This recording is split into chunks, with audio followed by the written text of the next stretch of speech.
We'll get started a couple minutes early if that's okay. Can everyone hear me? Okay. My name is Jason Carter. I'm the chairman of the Board of Trustees at the Carter Center, and I'm the leader of this Carter Center observation mission here in Guyana. I'm joined by Marita Tabatadze and Jason Calder.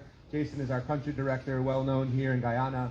Marita is our legal analyst who has done a remarkable job for us over this time, understanding and continuing to understand the Guyanese law that governs these proceedings. At the outset, let me say that Guyana should be very proud of its elections and of its democracy. Guyana is a vibrant democracy. And yes, there are some persistent issues that have undermined trust between the parties at different times, and that lack of trust is very important. But Guyana is a robust democracy, and the people of Guyana truly embrace their democratic values. They are eager to participate and to express themselves in rallies, to express themselves in impassioned debates, and also to cherish the peaceful conduct of the election, both in the pre-election period and on election day. And as we all know, this democracy in Guyana is hard-won and therefore more valuable. Today, because of its newfound wealth, Guyana sort of wakes up to find out that the eyes of the world are watching it. The Carter Center's observers had observers from 21 separate countries. The EU, the OAS, and others added dozens of additional countries. And it's not just the international observers that are here observing the election, but the world is watching because Guyana has a real opportunity to be a world leader and an example for the world of a vibrant democracy that is built on freedom and that is based on equal and wide access to political power. Guyana will soon be a rich country.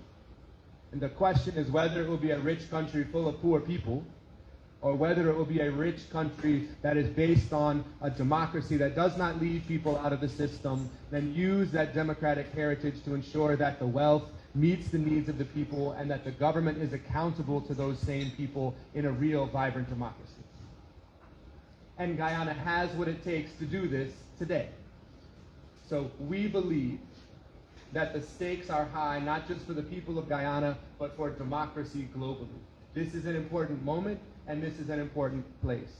And that's why we have called for years on Guyana's leaders in this new government and the new parliament, whoever they may be, to continue the crucial discussions around constitutional reform, to implement campaign finance reform, to ensure, it is especially important, equal access to public information about the contracts that are occurring, about the things that affect people in their daily lives. And this is a crucial issue between elections.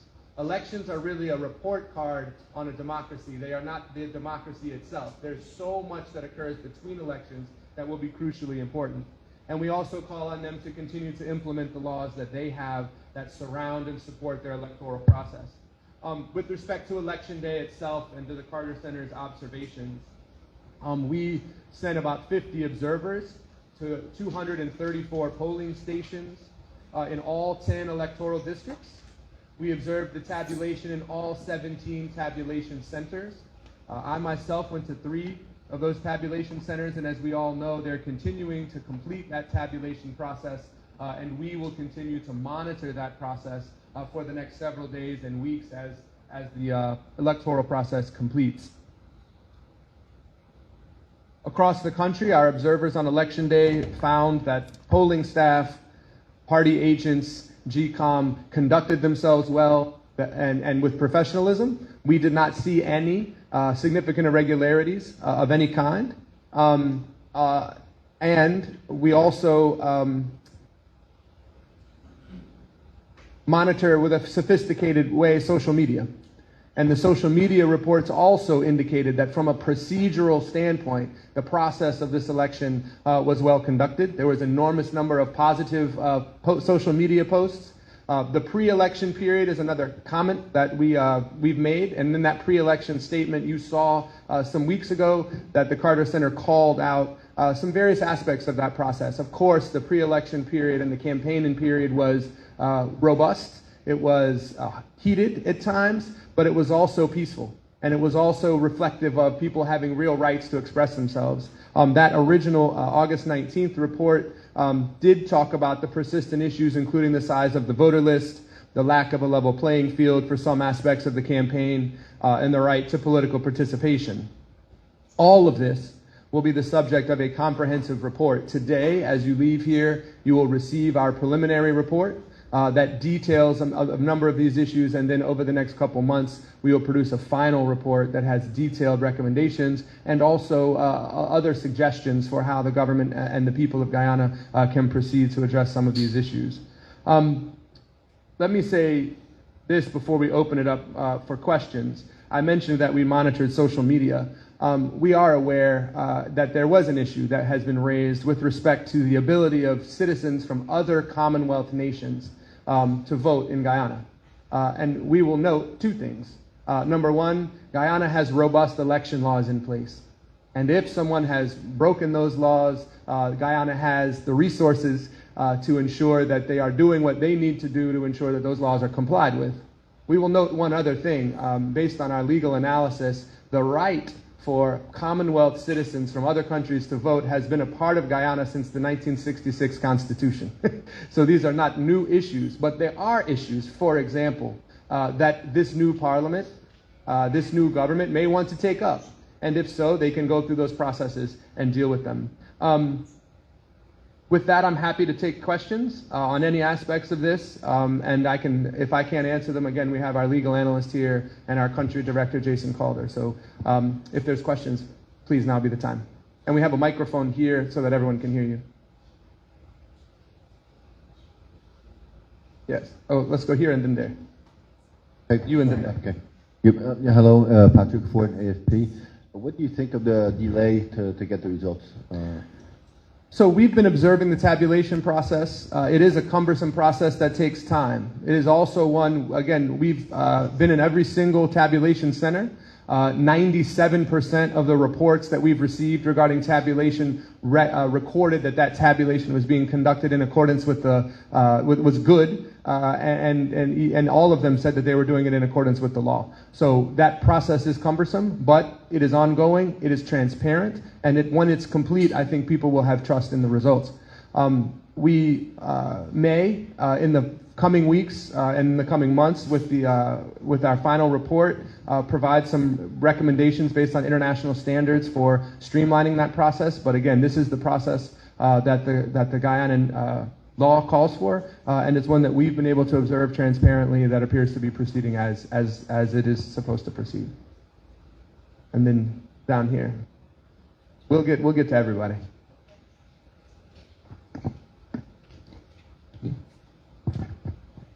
Good afternoon, Mr. Carter. Antonio Day from HAP Nightly News. You said that you have not noticed any irregularities, but notably, there have been reports where persons, they would have publicized voting, although phones were not allowed in the polling booth.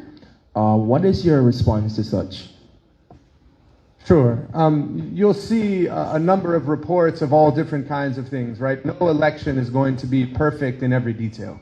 Right? The question is whether those details add up to something, or whether those details are things that can be isolated instances where folks are the polling screen is turned in the wrong direction. Those issues are important. It's important to follow the rules, but the question that we ask is, are these the types of things that rise to the level of a significant problem? And we found that there were no significant irregularities in the things that we've observed. That's how I would answer that question. And of course, you'll be able to find folks that had an issue here and there, and that happens in every election, in every country, in every democracy in the world. And so we want to be careful of those, and those are crucially important to the individual who is involved. And we have to ensure that those individuals have the ability to ensure that their vote is counted, to ensure that their vote is properly cast, and that the law is followed. So each of those things we have to do correctly, and they are important. The question is, do they become systematically significant? And that is what we have not seen. And secondly, what are your concerns about political parties who are making premature disclosure although the statutory body, the Guyana Elections Commission, has not made an official declaration of the results? Sure. So I think we and have heard from a number of political parties and out in the news that we have copies, as you know, that have been posted of the statements of polls, right?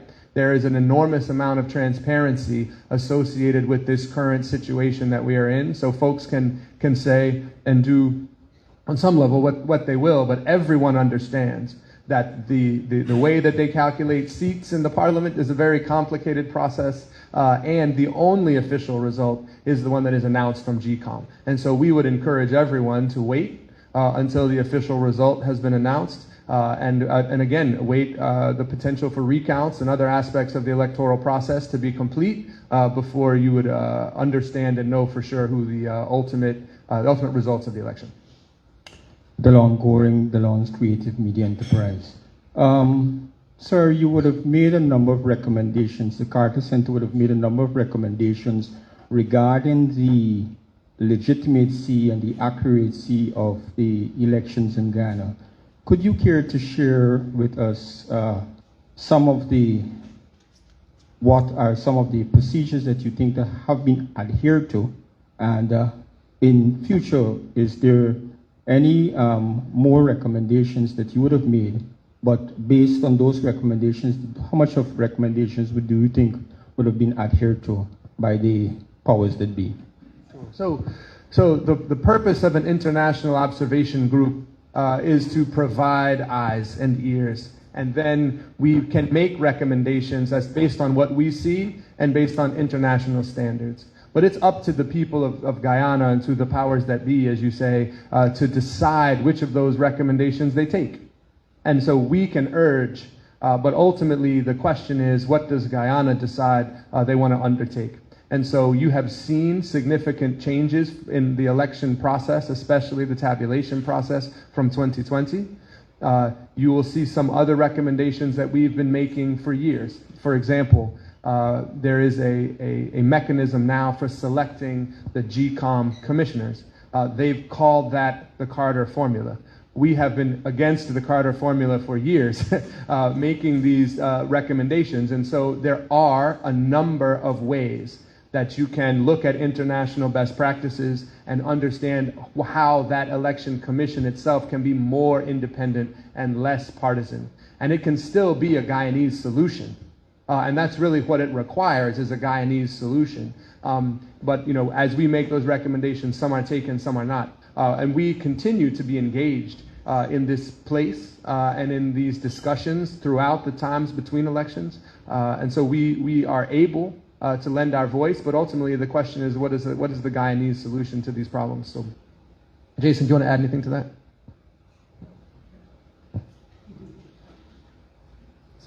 Good afternoon, Khadija Bass, Starbreak News. Just for the record, I understand that you said that, well, most of my questions, the answers would be in the report, but just for the record, is it the position of the Carter Center that there was not a level playing field for all of the parties, specifically as it relates to the Win party being denied air access? And secondly, is it also the position of the Carter Center that, based on the reports from the long-term observers, that the state assets were used in campaigning efforts by the governing party? So the Carter Center issued a report on August 19th, a preliminary statement. And in it, we did call out those issues that there are aspects of the campaigning process that are not a level playing field. The question for Guyana is how to address those issues. For example, the question of how any incumbent is able to use the power of that incumbency to gain electoral benefit, right? This is an issue in every democracy. And the key for Guyana is to decide how they want to regulate that process. What restrictions do they want to put on the campaign period or on other aspects of how they conduct the elections to limit and to make that playing field more level? And so it is a complicated question to answer in terms of how to fix the problem, but certainly we have been clear that we do see that that's an issue. And again, the key to this is, are you going to be able to put together a democracy in which people can have faith and in which people can ensure that they can hold their leaders accountable. And when you do this collection of things, and when you address them in this new parliament and with this new government, just some clarity, bright lines instead of blurry lines that tell us what and how is an appropriate conduct versus inappropriate conduct, I think that would be very, very valuable. So we've identified the issue. We can and will make some suggestions as we are requested to do, if we are requested to do so. And then it'll be up again to a Guyanese solution to figure out how to address the issue.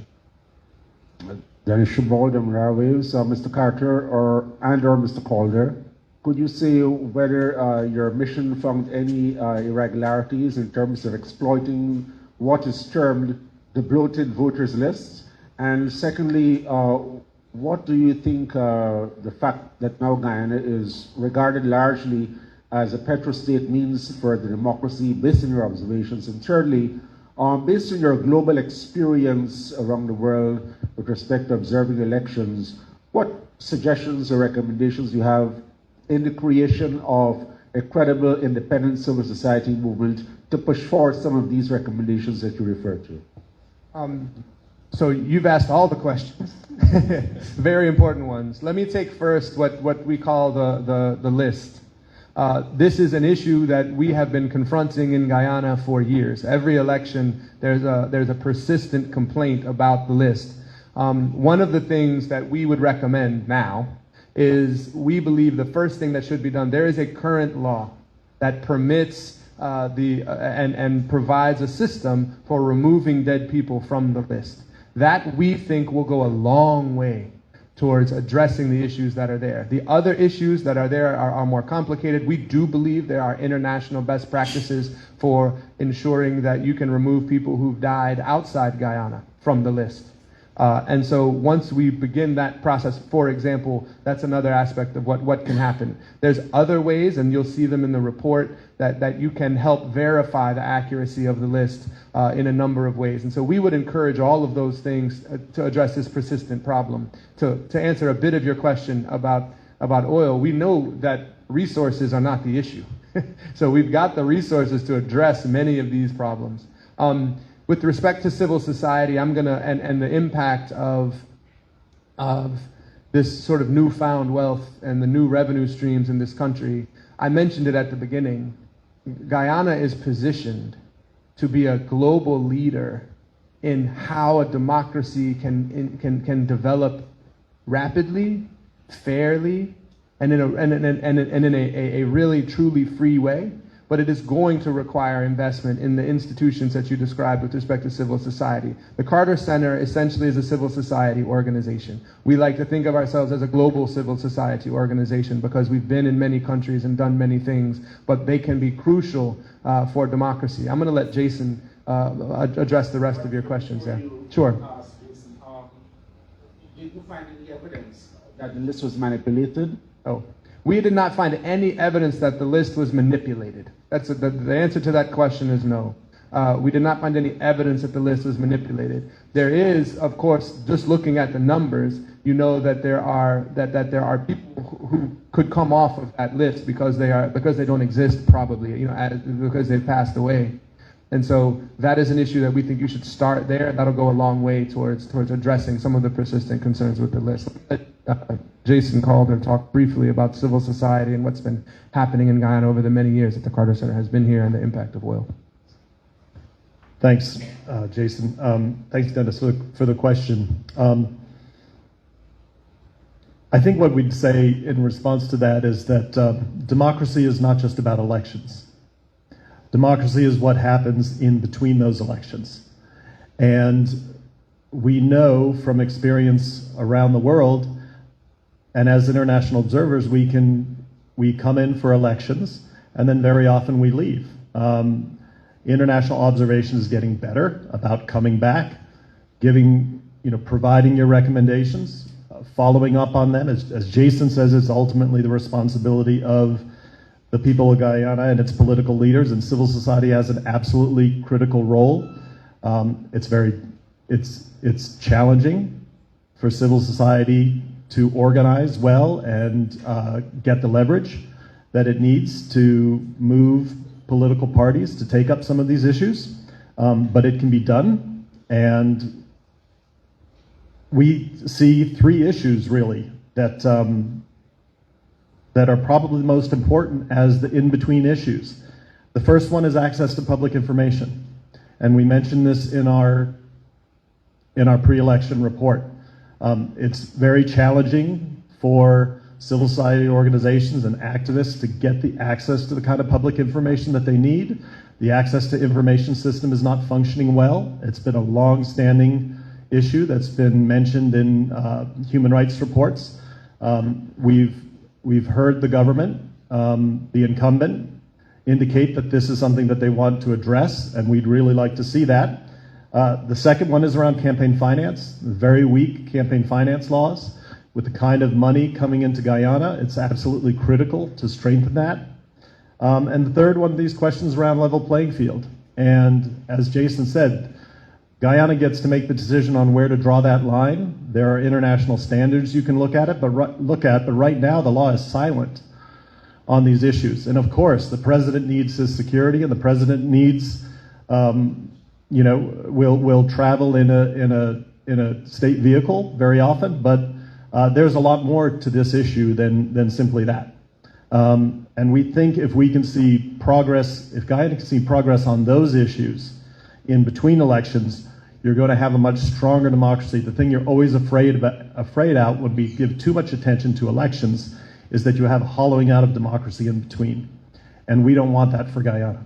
Everybody knows how long the Carter Center has been engaged in this country, such an important place to Jason's grandfather. And we'll continue to be a partner for Guyana as you embrace these challenges. But it's really Guyanese that need to take the lead. So appreciate that. All right, Mr. Carter, my last question. You made reference to Guyana's constitution, which has provisions for Commonwealth voters. But just to bring to your attention, Article 159 of Guyana's constitution has that provision as well. But in this case, it's questionable of the legal status of these Commonwealth voters. Do you think that would have any impact on the delivery of free and fair elections in Guyana, given that these persons who would have voted are allegedly not legal in the country? Yeah, the key word there is allegedly, right? The key word there is allegedly. If that's proven, then there are consequences under Guyanese law. And so the key to those types of, there's an individual issue here, an individual issue there. The key there is to investigate those issues as you are doing, to raise the questions as you are doing, and then to ensure that the law is followed. And again, there are very strict and very punitive laws that address improper action with respect to an election. And so I would expect the Guyanese authorities to investigate and to determine what they can determine based on the facts and the evidence that's associated with the individuals that I understand you to be talking about. So that's the key there.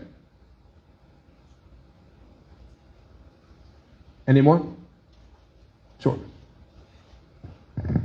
Hello, Jason. I want to say that I've known your grandfather for a very long time because I've been covering the elections in Ghana here since 1997, and we really miss President Carter. My question is, we had a presidential candidate here who is sanctioned by the US. Now it seems that he's going to be the new opposition leader according to the polls. How Carter Center will have some response on that? First of all, thank you for the kind words about my grandfather. Obviously, one of the things that has been heartening for me is how many people in this country have come to me and tell me that my grandfather meant something to them. I will say this country really meant something to him. This was one of the very first elections that he ever observed, and it was the last that he ever observed, was the election in 2015 in Guyana. So this place is important to my family. It's important to my grandfather in particular, and thank you for the remembering him today. With respect to the sanctioned individual and the specific question that you asked, number one, as I mentioned before, the Carter Center is not the U.S. government. In fact, we take zero funding from the U.S. government at this point. So we don't have anything to do really with that. But what I understand to be used to be saying. Number one, of course, we're waiting for the final results to shake out, to determine the makeup of the parliament. But I understand that this is not the first time that this type of thing has happened. There are policies and procedures that the U.S. government has in place that can understand how to do this. And so we'll leave that to them. In fact, we welcome the ambassador from the United States here, and I know she's answered this question and will continue to do so. But I think we'll wait and see, but I understand that there's a process in place that can be used to address it.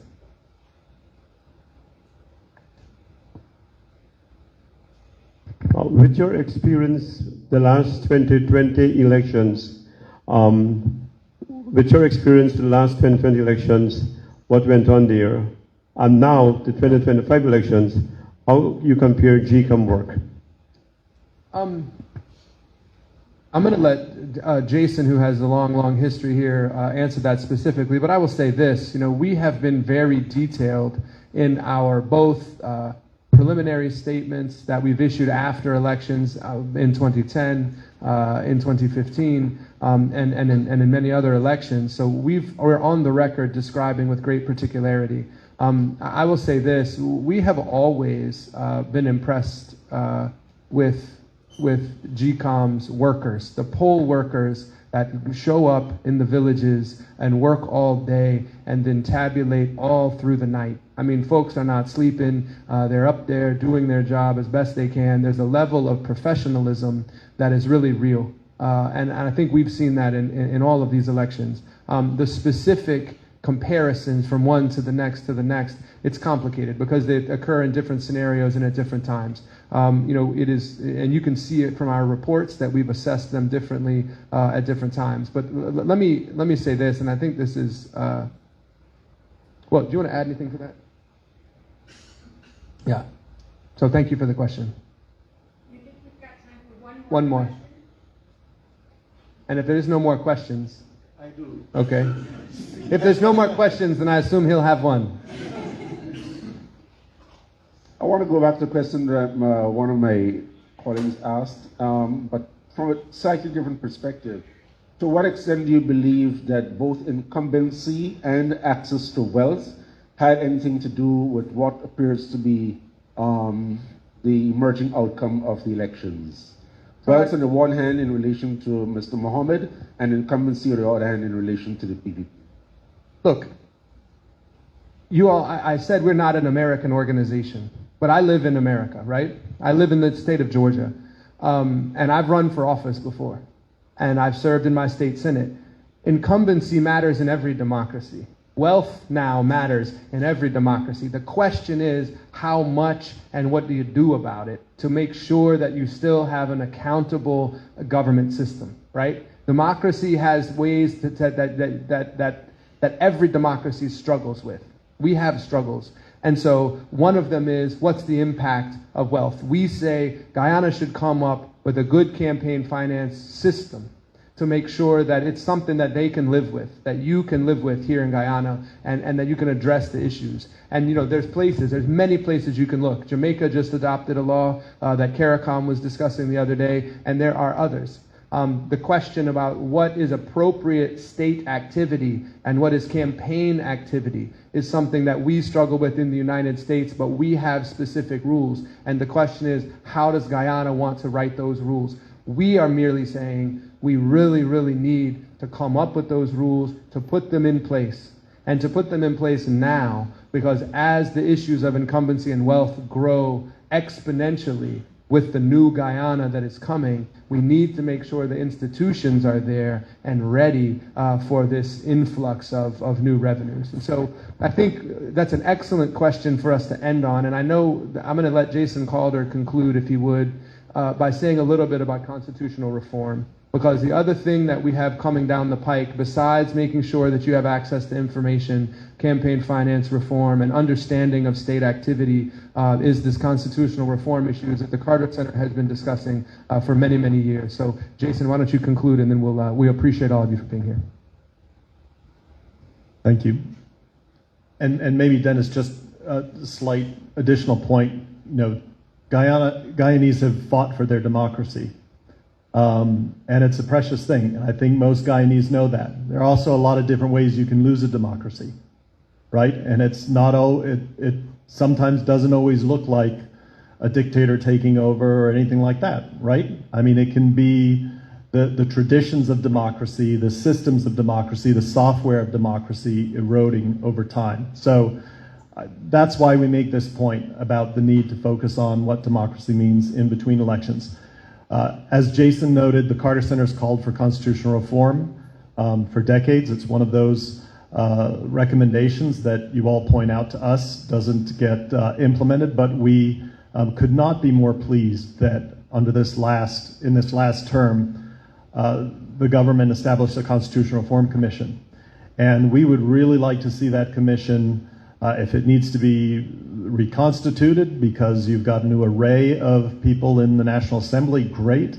Let's do that quickly, and let's start accelerating the process of constitutional reform and considering how we strengthen the electoral institutions, how we make the election system one that Guyanese find more favor with. There are aspects of the system that people have talked about for a long time that they'd like to see changed.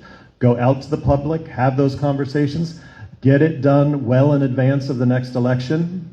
We know what the experience was in 98 to 2001. We left some reforms on the table then. There are aspects of the Constitution that didn't get changed that were actually things that people wanted to see happen. So we'd really like to see that as a top priority, and you have now the resources, which traditionally has always been an issue, but you have the resources now, and you have the structure to do it. And we're really looking forward to see what comes out of that process.